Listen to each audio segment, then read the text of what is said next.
Salut la gang de notre Wi-Fi, j'espère que ça va bien. On se retrouve pour une nouvelle vidéo aujourd'hui. Et oui, comme vous le savez, je teste le Pixel 6 depuis un bon moment. Pixel 6 Pro, faut pas oublier. Bien sûr parce que Google s'est apporté dans le niveau des flagships cette année avec leur téléphone. Bien sûr, c'est un téléphone qui a beaucoup de belles atouts, mais beaucoup de défauts aussi. Là. Faut pas se cacher, leur premier flagship, c'est tout le temps est-ce qu'on l'a, est-ce qu'on en fait trop, est-ce qu'on en fait pas assez? Est-ce qu'on est correct pour être un bon flagship? Alors, on va regarder ça tout de suite. Pour commencer, le body qu'on appelle en anglais, fait que le corps du téléphone, c'est fait avec de la Gorilla Glass partout. Fait que même le derrière aussi, fait que c'est vraiment ordinaire. Je trouve pour les empreintes de doigts, là, ça apparaît partout. Puis moi, j'aurais fait plus un mat, là, une couleur mat. Surtout quand il est noir comme moi, là, ça apparaît deux fois plus que s'il était, mettons, orange ou blanc. Là. Mais ça, c'est un petit détail. Là. La moitié du monde porte un étui avec quelque chose de couleur. Moi, j'aime bien avoir transparent, mais en tout cas. Ça, c'est juste mon avis personnel. Ensuite, on a bien sûr le IP68 qui couvre au complet le téléphone. Fait que Water and Dust Resistance. Fait que c'est l'eau et la résistance à la poussière, bien sûr. Comme tous les téléphones ont maintenant, surtout un flagship. C'est essentiel. Là. Le IP68 ne sera pas présent chez les téléphones pliables encore, mais on comprend bien parce qu'il plie au complet. Ensuite, on se dirige vers l'écran. Bien sûr, l'écran, c'est un écran de 6.7 pouces, ce qui est super à comparer du 6.2, 6.3 pouces du Pixel 6 normal. Est-ce que c'est gros? Oui, c'est gros. Moi, je me contenterais d'un petit peu plus petit, mais si on va avoir les atouts du modèle Pro, faut avoir une plus grosse écran. Peut-être de faire un milieu de gamme, ben pas un milieu de gamme, un haut de gamme, mais entre les deux, là, ça serait super. Mais c'est un téléphone qui a un super bel écran. C'est un écran AMOLED, bien sûr, avec Sensor Touch, puis tout, là, c'est vraiment un bon écran. On peut aller jusqu'à de la bonne qualité sur YouTube. Pour vrai, j'ai aucun problème avec ces qualités-là. L'écran est resplendissant, pour vrai, j'ai rien à dire là-dessus. Euh, Qu'est-ce que j'aime moins, c'est que l'écran est courbé. Bien sûr, l'écran est courbé. Je trouve que ça fait un flashback à ce qu'on avait avec les anciens Samsung. Le Samsung Note 10, le Samsung même S10 si je me trompe pas, avait des écrans courbés comme ça, alors que le Pixel 6 normal a un écran plate. Est-ce que c'est nécessaire? Moi, j'haïs ça. Fait que non. Je trouve que, en plus, pour mettre un protecteur d'écran, ça devient merdique, je vous dis tout de suite. Mais ça, c'est un autre détail qui joue pas en. C'est pas contre le téléphone, c'est juste des petits détails que moi, personnellement, j'aime moins de ce téléphone-là. Mais l'écran est super bon, j'ai jamais eu de problème avec. Ensuite, pour ce qui est du système du téléphone, on marche avec le Android 12, bien sûr. L'Android 12 qui rend beaucoup plus facile la personnalisation du système. Le système qui est super maintenant, avec on peut même décider la couleur du système. Écoutez, il est vraiment complet. Même que je pourrais aller dire qu'il est un petit peu plus complet que du système iOS là, présentement. Là. iOS nous permet de personnaliser beaucoup, mais pas autant que lui d'Android. Alors un petit point pour Android de ce côté-là, mais écoutez, ça en arrache le temps site avec Android. Qu'est-ce qui est nouveau de cette année? C'est que Google produisait sa propre puce pour sur son propre téléphone. On avait souvent des Snapdragon dans les pixels, mais maintenant c'est le Google Tensor qui appelle. Fait que le Google Tensor qui va apporter plus de rapidité, puis plus de rapidité dans les échanges de ce que vous allez faire dans votre téléphone. Est-ce que j'ai vu une grosse différence avec la Snapdragon du S21 puis tout? Non. Ok, c'est vraiment pas. J'ai eu quelques bugs même avec, là, mais comme je vous disais au début, si leur premier flagship, c'est normal en masse qu'il y ait certains bugs parce que c'est ça qui arrive à tous les premiers flagships de chaque compagnie et c'est bien normal. Malgré qu'il y ait des bugs, on a 12 Go de RAM, fait qu'on n'a pas de problème avec la rapidité du téléphone. Moi j'ai choisi le modèle 128 Go parce que présentement les autres modèles sont pas accessibles ou sont pas achetables. Là. Fait qu'on a 128 Go, 256 Go, puis on va monter à 512 Go. Pas de modèle de 1 Tera présentement du côté du Pixel 6 Pro. Ce qui manque un peu du flagship parce que chaque flagship a un modèle 1000 Tera maintenant, là, on va pas se le cacher. Là. Ensuite, ce qui est de la batterie.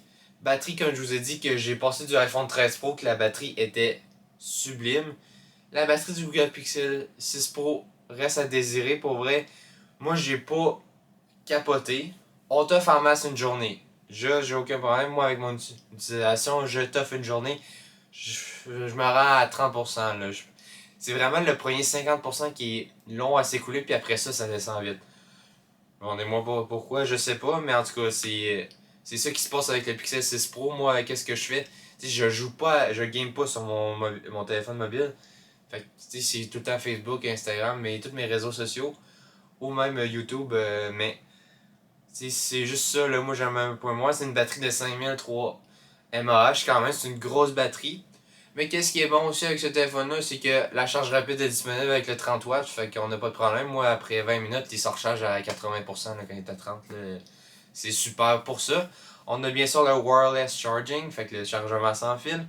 Moi, je l'ai testé avec un 10 watts, puis ça charge correct, mais c'est sûr que ça irait plus vite avec le chargeur même de le Pixel Stand là, qu'il appelle. Là, ça aurait été super. Et finalement, on a même le reverse charging, ça, on en parle pas beaucoup à cette heure, là, mais c'était la grosse mode quand le Huawei Mate 20 Pro est sorti. Parce qu'on peut donner de la batterie à d'autres téléphones, bien sûr. Mais ça, c'est un bel atout que je trouve que Google a remis, puis c'est vraiment pas pire. Ensuite, pour ce qui est des caméras, on parle de 3 caméras cette année chez le Pixel 6 Pro. Alors, une caméra de 50 mégapixels, une de 48 mégapixels et une de 12 mégapixels. On peut faire du vidéo 4K.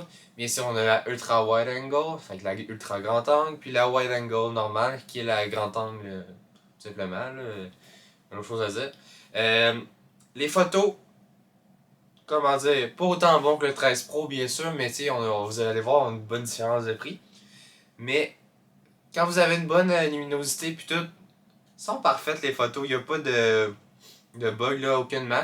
On a un zoom jusqu'à x20 qui laisse à désirer aussi. Là, pour vrai, le zoom, on devrait retravailler là-dessus. Le téléphoto, je trouve qu'il n'est pas assez poussé. Il me fait vraiment. C'est vraiment des grosses vibes du Samsung S10, là, ça c'est sûr, avec le module de caméra sur le long du téléphone.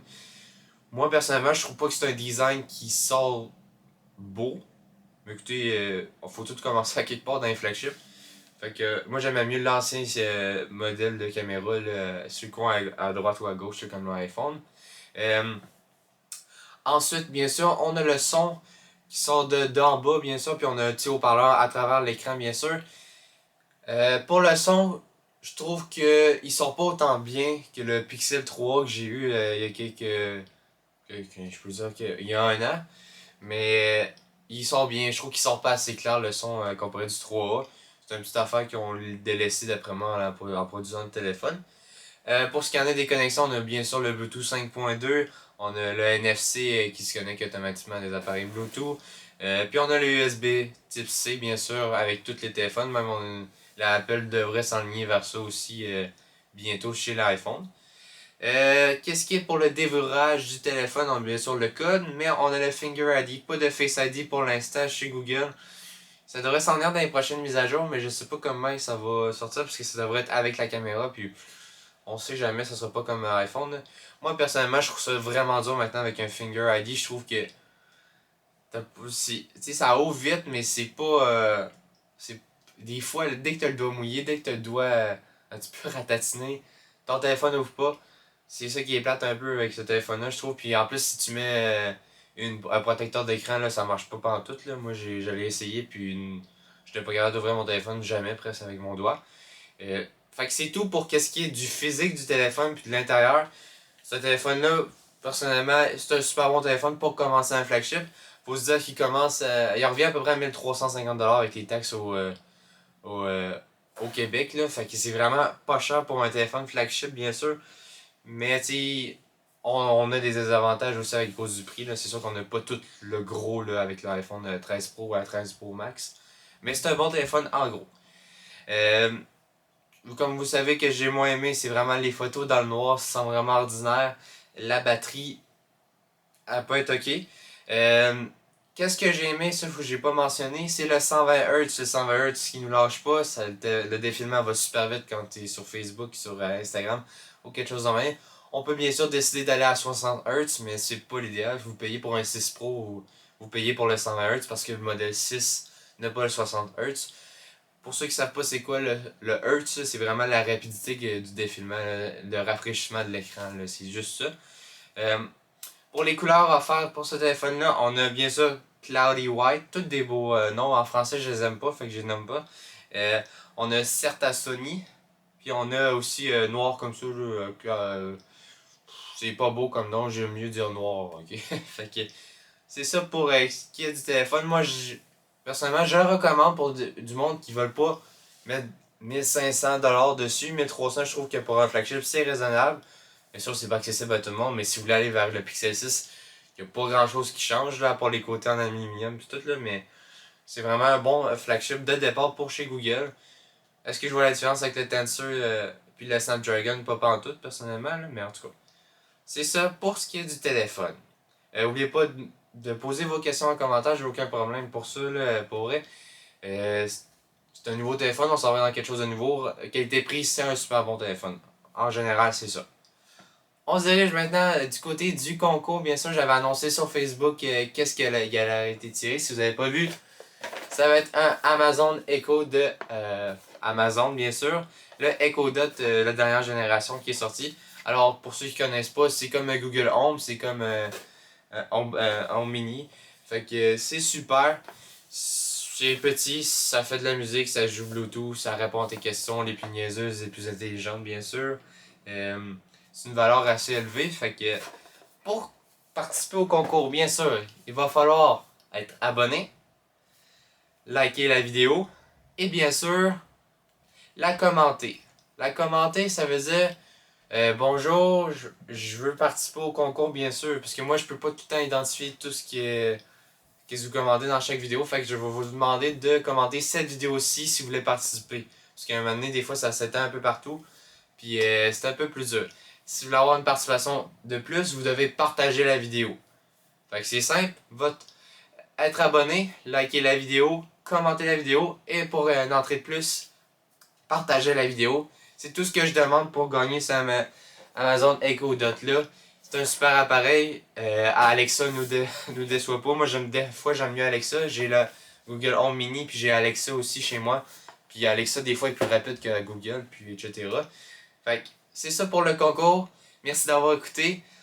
N'oubliez pas de vous abonner, bien sûr, pour participer au concours. Si vous voulez pas participer au concours, abonnez-vous aussi. Ça va me faire un grand plaisir de vous offrir le plus de contenu possible.